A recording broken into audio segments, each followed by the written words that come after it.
VP নূরের রক্তাক্ত শরীর যখন হাসপাতালে ফেসবুকে চলছে তখন প্রতিবাদের ঝড়। সেই ঝড়ে যেন গা ভাসালেন অন্তর্বর্তী সরকারের আইন উপদেষ্টা আসিফ নজরুল ও জামায়াত নেতা মিয়া গোলাম পরোয়ার।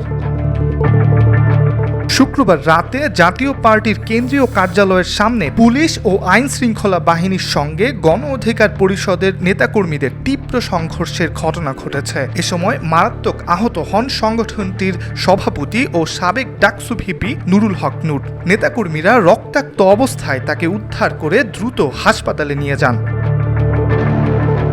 ঘটনার পর সামাজিক যোগাযোগ মাধ্যমে ক্ষোভ ছড়িয়ে পড়ে। নূরের ওপর হামলার নিন্দা জানিয়ে পোস্ট করেন আসিফ নজরুল। তবে সেই পোস্টের কমেন্টে কড়া কটাক্ষ ছুড়ে দিলেন এনসিপি নেতা হাসনাত আব্দুল্লাহ। প্রশ্ন ছুড়ে লিখলেন, প্রতিবাদের কাজ আপনার, ভণ্ডামি বাদ দেন স্যার।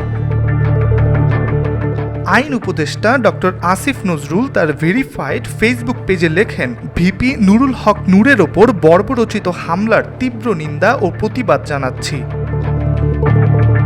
তবে এই পোস্ট নিয়েই তৈরি হয় নতুন বিতর্ক। এনসিপি নেতা ও জুলাই অভ্যুত্থানের অন্যতম সিপাহসালার হাসনাত আব্দুল্লাহ কমেন্ট করে কড়া ভাষায় লেখেন, প্রতিবাদের কাজ আপনার, ভণ্ডামি বাদ দেন স্যার। যেই জন্য বসানো হয়েছে সেটা না করে কি কি করছেন এসবের হিসাব দিতে হবে। কে কোথায় কিভাবে কোন কাজে বাধা দিছে এসব খবর আমাদের কাছে আছে। এসব প্রতিবাদের ভং না ধরে কাজটা করেন।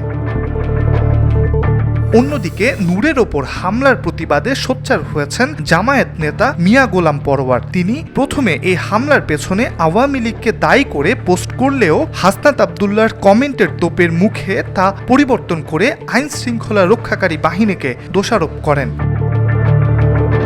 তিনি লিখেছেন, আওয়ামী ফ্যাসিবাদীদের দোসর জাতীয় পার্টির সন্ত্রাসীদের হামলায় জনাব নুরুল হক নূর সহ অর্ধ শতাধিক নেতাকর্মীকে গুরুতরভাবে আহত করার ঘটনায় গভীর উদ্বেগ ও তীব্র নিন্দা।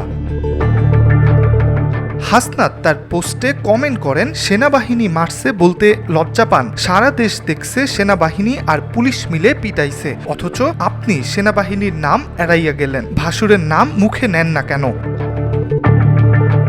ইব্রাহিম হোসেন, আজকাল।